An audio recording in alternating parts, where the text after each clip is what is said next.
What kind of man dives into darkness, chasing a creature that can vanish like smoke? Off the wild coast of West Africa, wooden boats creak under the pull of the Atlantic tide. The wind cuts cold, and the water heaves like a living beast. No engines roar here, only the sound of waves and the steady rhythm of men preparing for another descent.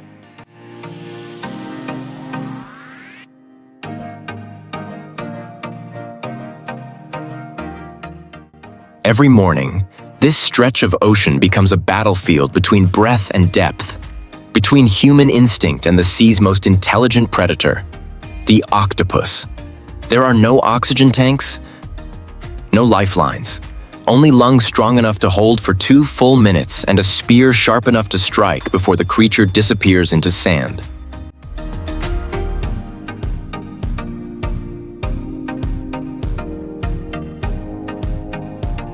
Down there, 10 meters below, courage meets intelligence, and only one can win.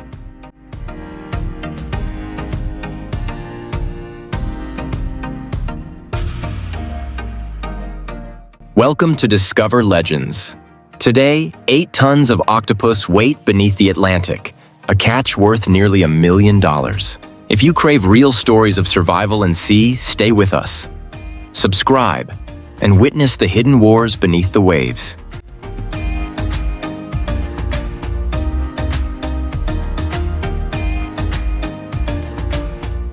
Under the surface, everything narrows to sound and pressure. The diver drops slowly, equalizing every few feet. The water is cloudy, cold against his skin. 10 feet down, the seafloor appears, flat, pale, and scattered with broken shells. Somewhere under that sand, something moves.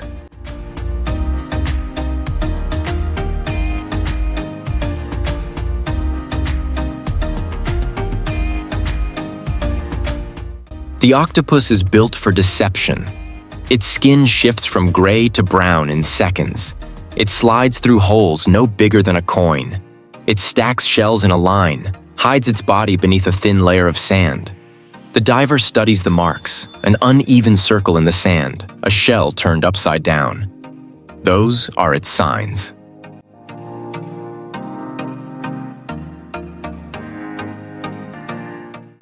He dives lower, lungs tight, spear in hand.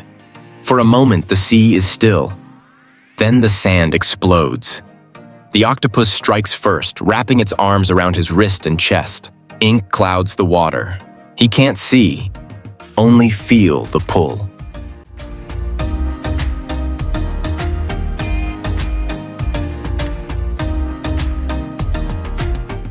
At 20 feet, his chest burns for air. The surface feels far. Scientists call it shallow water blackout. To these men, it's simply death waiting. He kicks upward, dragging the creature in one hand. The fight lasts less than a minute, but it feels endless.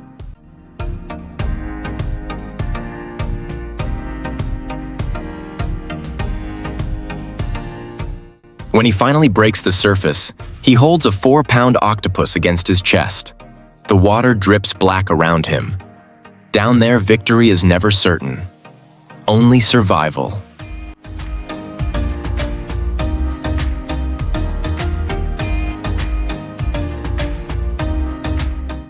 Back on the shore, silence follows the men. Their hands are raw, skin cut open by rope and coral. Salt burns the wounds. The marks on their arms and necks fade slowly. But the weight of what they've seen under the water never does. Many wake at night gasping, still hearing the muffled roar of the sea pressing down on them. They call it the silence under the sea, a place that never really lets go.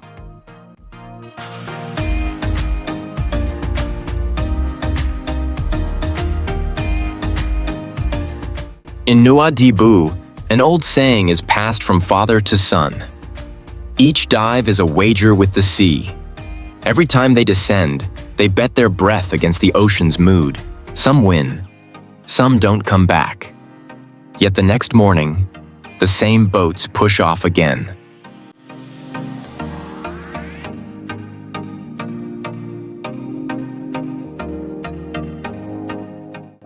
They dive not only to feed their families, but to protect something older than money.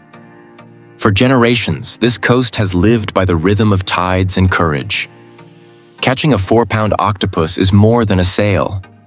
It's proof that man can still face nature on equal terms.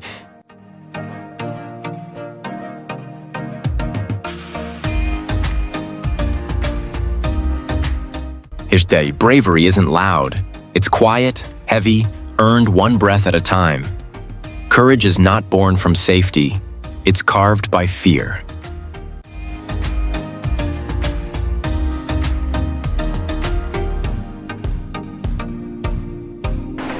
At sunrise, the harbor wakes to the sound of engines and crates. The smell of salt and metal hangs in the air. Fishermen unload baskets heavy with octopus, their catch from the long night. The chaos of the sea turns into the order of trade.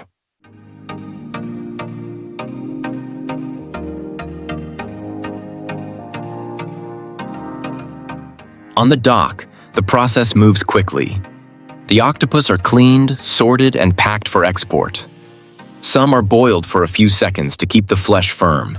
Others are frozen at 40 degrees below zero to lock in freshness.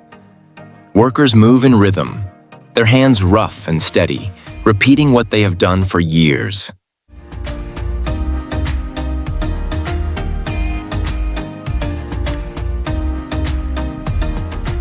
Within hours, what was wild becomes routine. The catch is boxed, labeled, and stacked on pallets bound for Japan, Korea, and Europe. The smell of the ocean fades, replaced by the chill of cold storage.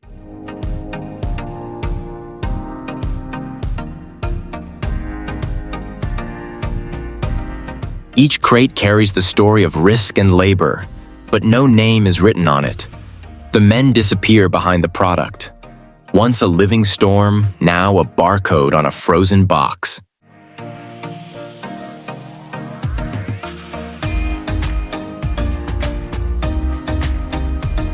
Across the world, the journey of the octopus ends far from the rough Atlantic.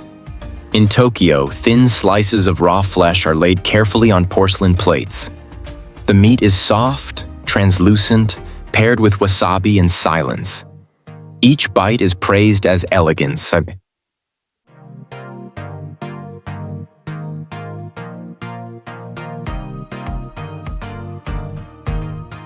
In Seoul, the same creature is served alive, its tentacles still curling on the dish. Diners believe the struggle on the plate brings strength and vitality. The sound of suction cups against glass is a mark of freshness.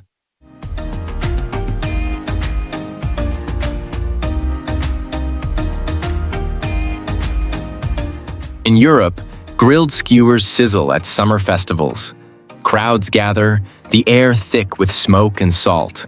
Here, the taste is celebration, not survival. Certi.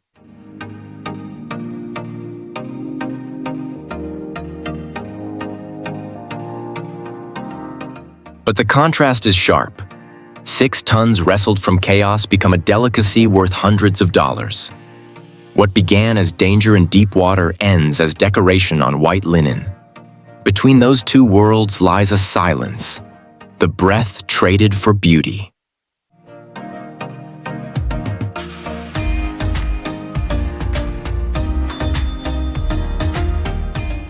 Every meal hides a story of risk, of men who dove 30 feet on one lungful of air. The ocean gives, but always demands something in return. So what truly holds value? The flavor on the plate, or the breath that paid for it?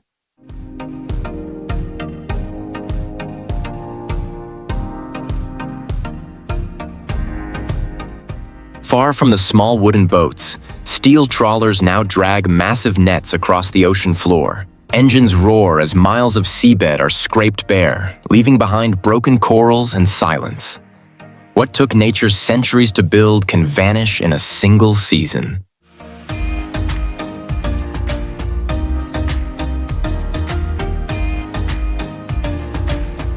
For traditional divers, the sea that once gave them life is slipping away. Their catches shrink each year. Younger men leave for city jobs, trading the salt of the ocean for factory air. The craft passed down through generations fades with every empty tide.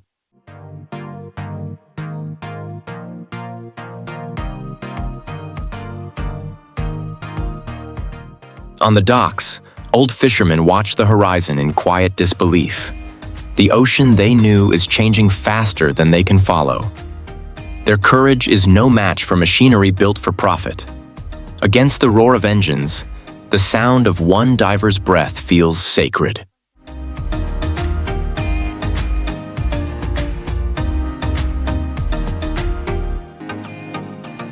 The ocean keeps its secrets. Some are written in waves, others in the scars of those who return. Every dive, every catch, carries a question that no one can fully answer. Was it courage that drove these men beneath the waves, or madness born from need and pride? Chapter 7.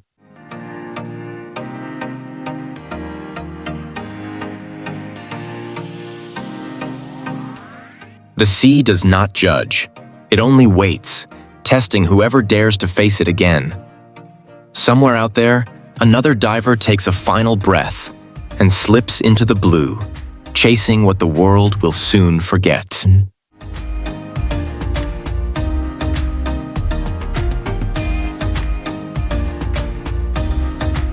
If stories like this move you, stay with Discover Legends. Subscribe, turn on the bell, and join the journey into the untold battles between man and nature. And if you're ready to dive once more, comment, "Yes." The hunt continues.